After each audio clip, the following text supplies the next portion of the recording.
Transit, transshipment, corridor. আজকের ভিডিওতে আমরা বিশ্ব বাণিজ্যে পণ্য চলাচলে ভৌগোলিক সহযোগিতার গুরুত্বপূর্ণ এই তিনটি টার্ম নিয়ে আলোচনা করব। প্রথমে আমরা আলোচনা করব ট্রানজিট নিয়ে। কোনো একটি রাষ্ট্র যদি দ্বিতীয় কোনো একটি রাষ্ট্রের ভূমি বা জলপথ ব্যবহার করে নিজস্ব পরিবহনের এবং নিজস্ব চালকের মাধ্যমে তৃতীয় কোনো রাষ্ট্রে পণ্য বা যাত্রী পরিবহন করে, সেটাকে আমরা বলবো ট্রানজিট। স্ক্রিনের মানচিত্রের দিকে একটু খেয়াল করি। বাংলাদেশ আর ভুটানের মাঝের জায়গাটা হচ্ছে ভারত। এখন ধরা যাক একটি পণ্যবাহী ট্রাক বাংলাদেশের রাজধানী ঢাকা থেকে ভুটানের রাজধানী থিম্পু যাবে। এটা সহজেই বোধগম্য যে বাংলাদেশ থেকে ভুটানে যাওয়ার সরাসরি কোনো সড়ক নেই। যেতে হলে অবশ্যই ভারতের ওপর দিয়ে যেতে হবে। এখন ভারত যদি বাংলাদেশকে এই সুবিধা দেয় যে বাংলাদেশি পণ্য বোঝাই ট্রাকটি একজন বাংলাদেশি চালকই ভারতের উপর দিয়ে চালিয়ে ভুটানের রাজধানী থিম্পু নিয়ে যেতে পারবেন, তাহলে সেই সুবিধাটা ট্রানজিট সুবিধা। অর্থাৎ ট্রানজিটের বেলায় আমাদের কেবল দ্বিতীয় রাষ্ট্রের ভূমি ব্যবহার করতে হচ্ছে, পরিবহন এবং চালক এখানে নিজ রাষ্ট্রেরই। ট্রান্সশিপমেন্ট। এখন আমরা আলোচনা করব ট্রান্সশিপমেন্ট নিয়ে। ট্রান্সশিপমেন্টের সংজ্ঞা হচ্ছে কোনো একটি রাষ্ট্র যদি দ্বিতীয় কোনো একটি রাষ্ট্রের ভূমি বা জলপথ ব্যবহার করে দ্বিতীয় রাষ্ট্রের পরিবহন ও চালকের মাধ্যমে তৃতীয় কোনো রাষ্ট্রে কিংবা নিজ রাষ্ট্রের অভ্যন্তরেই অন্য কোনো স্থানে পণ্য বা যাত্রী পরিবহন করে, সেটাকে আমরা বলবো ট্রান্সশিপমেন্ট। প্রথমে আমরা সংজ্ঞার কংসের ব্যাখ্যা দেখব। আমরা আবার স্ক্রিনের মানচিত্রের দিকে খেয়াল করি। আমরা আবারও ওই ট্রাকটি দেখতে পাচ্ছি যা ঢাকা থেকে থিম্পু যাবে। ট্রানজিটের বেলায় কিন্তু বাংলাদেশি ট্রাকটি একজন বাংলাদেশি ড্রাইভারই ঢাকা থেকে চালিয়ে থিম্পু নিয়ে গিয়েছিলেন। কিন্তু ট্রান্সশিপমেন্ট সুবিধার আওতায় ভারত বাংলাদেশকে এই সুবিধা দেবে না। ট্রান্সশিপমেন্টের বেলায় বাংলাদেশি চালক পণ্য বোঝাই ট্রাকটি চালিয়ে বাংলাদেশ ভারত বর্ডারের স্থল সীমান্ত পর্যন্ত যেতে পারবেন। তারপর ট্রাকটি থেকে পণ্যগুলো আনলোড করে পণ্যগুলো একটি ভারতীয় ট্রাকে তুলে একজন ভারতীয় চালক তা চালিয়ে ভারত ভুটান বর্ডার পর্যন্ত নিয়ে যাবেন। তারপর সেখানে আবার পণ্যগুলো আনলোড করে ভুটানের একটি ট্রাকে তুলে দেওয়া হবে, যা একজন ভুটানি চালক চালিয়ে থিম্পু নিয়ে যাবেন গন্তব্যে। অর্থাৎ ট্রানজিটের বেলায় যেখানে আমরা কেবল দ্বিতীয় রাষ্ট্রের, যা আমাদের বর্তমান আলোচনায় ভারত, সেই ভারতের ভূমি ব্যবহার করতাম, কিন্তু ট্রান্সশিপমেন্টের বেলায় আমাদের দ্বিতীয় রাষ্ট্রের ভূমির পাশাপাশি সেই রাষ্ট্রের পরিবহন ব্যবহার করতে হচ্ছে। ট্রান্সশিপমেন্টের সংজ্ঞার খ অংশটা দেখি।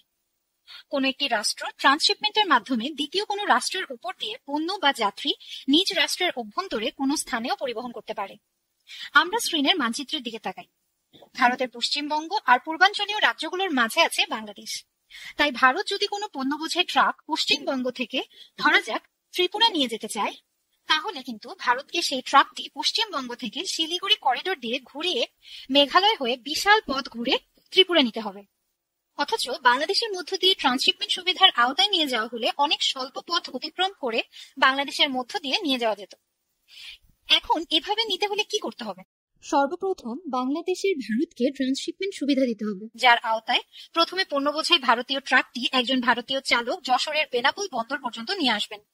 তারপর পণ্য আনলোড করে সেটি একটি বাংলাদেশি ট্রাকে উঠিয়ে দেওয়া হবে, যা একজন বাংলাদেশি চালক আখাউড়া বন্দরে পৌঁছে দেবেন। তারপর সেই ট্রাক থেকে আবারও পণ্য আনলোড করে তা একটি ভারতীয় ট্রাকে তুলে একজন ভারতীয় চালক ত্রিপুরার উদ্দেশ্যে নিয়ে যাবেন।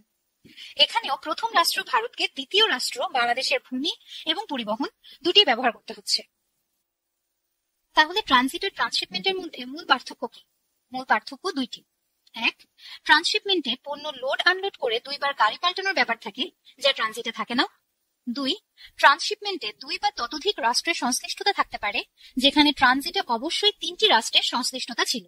অর্থাৎ ট্রান্সশিপমেন্টে কোনো একটি রাষ্ট্রের অভ্যন্তরেও পণ্য ও যাত্রী স্থানান্তর করা যায়, আবার তৃতীয় কোনো রাষ্ট্রেও স্থানান্তর করা যায়, কিন্তু ট্রানজিটের বেলায় তৃতীয় কোনো রাষ্ট্রে স্থানান্তর করতে হবে। করিডোর। এখন যদি আমরা নিজ রাষ্ট্রের অভ্যন্তরে পণ্য পরিবহন করতে চাই, মালামাল বারবার লোড আনলোড না করে, তাহলে আমাদের কি ধরনের সুবিধা লাগবে? তাহলে আমাদের লাগবে করিডোর সুবিধা।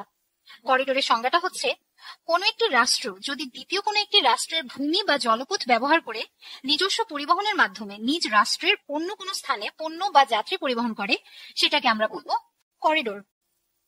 অর্থাৎ এখানে আমরা পণ্য স্থানান্তর করব নিজ রাষ্ট্রের অভ্যন্তরেই, যা আমি ট্রান্সশিপমেন্টের খ অংশে করেছিলাম। কিন্তু আমরা মালামাল বারবার লোড আনলোড করার ঝামেলায় যাব না। আমরা আমাদের আগের উদাহরণটাই দেখি। একটি ভারতীয় পণ্যবোঝাই ট্রাক পশ্চিমবঙ্গ থেকে ত্রিপুরা যাবে বাংলাদেশের ওপর দিয়ে। অর্থাৎ ভারত পণ্যসমূহকে নিজ রাষ্ট্রের অন্য একটি স্থানে স্থানান্তর করতে চায়। কিন্তু ভারতের দাবি হচ্ছে ভারত এখানে ট্রান্সশিপমেন্ট সুবিধার মতো বেনাপোল এসে আনলোড করে আবার আখাউড়া গিয়ে আবার পণ্য লোড করার ঝামেলা যাবে না, বরং পশ্চিমবঙ্গ থেকে সরাসরি একটি ভারতীয় ট্রাকে উঠিয়ে একজন ভারতীয় চালকের মাধ্যমে চালিয়ে সরাসরি ত্রিপুরা নিয়ে যাবে। এবং ভারত সেটি করতে পারবে যদি বাংলাদেশ ভারতকে করিডোর সুবিধা দেয়। অর্থাৎ করিডোরে মালামাল বা যাত্রী স্থানান্তর হবে দ্বিতীয় একটি রাষ্ট্রের উপর দিয়ে গিয়ে নিজ দেশের অভ্যন্তরীণ অন্য কোনো অংশে, আর পরিবহনটা হবে ট্রানজিটের মতো নিজ দেশেরই। অর্থাৎ করিডোর হচ্ছে ট্রানজিটেরই একটি রূপ। তবে ট্রানজিটে মালামাল স্থানান্তর করতে হতো তৃতীয় কোনো রাষ্ট্রে, তবে করিডোরে মালামাল স্থানান্তর হবে নিজ দেশের অভ্যন্তরীণ। এখন আমরা ট্রানজিট, ট্রান্সশিপমেন্ট আর করিডোরের পার্থক্য ছকাকারে দেখব। প্রথম পার্থক্য হচ্ছে স্থানান্তরের এলাকা। ট্রানজিটে স্থানান্তর তৃতীয় কোনো রাষ্ট্রে হবে, ট্রান্সশিপমেন্টে তৃতীয় কোনো রাষ্ট্রে অথবা নিজ দেশের অভ্যন্তরেই হতে পারে, আর করিডোরে সেটা নিজ দেশের অভ্যন্তরেই হবে। দ্বিতীয় পয়েন্ট হচ্ছে অন্য রাষ্ট্রের ভূমি বা পরিবহন ব্যবহারের বাধ্যবাধকতা। ট্রানজিটে আমরা দ্বিতীয় রাষ্ট্রের শুধুমাত্র ভূমি ব্যবহার করব, ট্রান্সশিপমেন্টে ভূমি ও পরিবহন দুটোই ব্যবহার করব, আর করিডোরে শুধুমাত্র ভূমি ব্যবহার করব। এখন আমরা একটু চিন্তা করে দেখি এই ট্রানজিট, ট্রান্সশিপমেন্ট আর করিডোরের মধ্যে কোনটি বেশি লাভজনক। যেহেতু আমরা ট্রানজিট আর করিডোরে শুধুমাত্র দ্বিতীয় রাষ্ট্রের ভূমি ব্যবহার করছি, তাহলে এখানে আমাদের ওই ভূমির মাসুলটা দেওয়া লাগছে। আর ট্রান্সশিপমেন্টের বেলায় আমরা ভূমি এবং পরিবহন দুটোই ব্যবহার করছি দ্বিতীয় রাষ্ট্রে, তাহলে দ্বিতীয় রাষ্ট্রকে আমাদের অবশ্যই ভূমি এবং পরিবহন মাসুল দুটোই দেওয়া লাগবে। তাহলে আমরা বলতে পারি এই তিনটার মধ্যে ট্রানজিট এবং করিডোর সুবিধাই হচ্ছে বেশি লাভজনক, কেননা এই দুটোতে আমাদের শুধুমাত্র ভূমি মাসুলটা দেওয়া হচ্ছে। আর ট্রান্সশিপমেন্টে ভূমির পাশাপাশি আমাদের পরিবহন মাসুলটাও দিতে হবে। এবার আমরা ট্রানজিট, ট্রান্সশিপমেন্ট, করিডোর এসব ভৌগোলিক সহযোগিতার আইনি ভিত্তিটা একটু দেখে নিই। আন্তর্জাতিক বাণিজ্য সহজীকরণের জন্য 1947 সালে বিশ্বের 23টি দেশের মধ্যে স্বাক্ষরিত হয় the general agreement on tariffs and trade, সংক্ষেপে GATT অর গ্যাট, যা 1 জানুয়ারি 1948 সাল থেকে কার্যকর আছে। বাংলাদেশ 16 ডিসেম্বর 1972 সাল থেকে গ্যাটের সদস্য।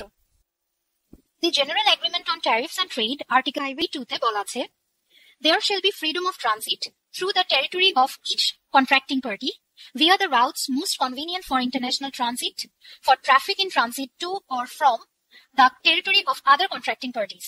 No distinction shall be made which is based on the flag of vessels, the place of origin, departure, entry, exit or destination, or on any circumstances relating to the ownership of goods, of vessels or of other means of transport.